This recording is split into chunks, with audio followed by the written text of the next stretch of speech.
One of the lovely moments of the day was to see two young patients who had received proton beam therapy overseas press the starter button to start the lift off the cyclotron into the proton beam building.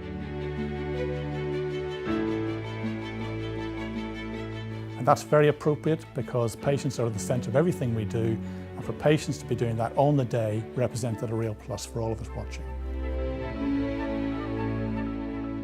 I'm really excited about what's happening at the Christie today. First of all, this represents some of the most advanced cancer therapy that the world has to offer, and it's fantastic to see that the Christie is at the cutting edge of that.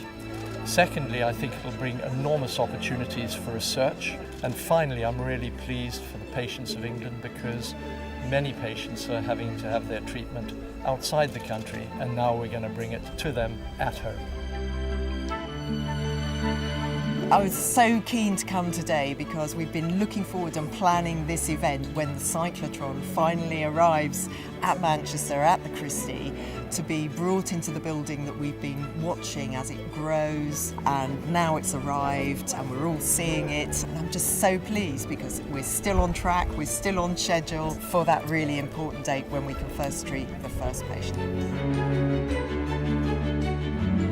To see the cyclotron delivered represents a historic moment because it will be the first comprehensive proton beam therapy service in the UK. And we feel proud in Manchester to be hosting that service.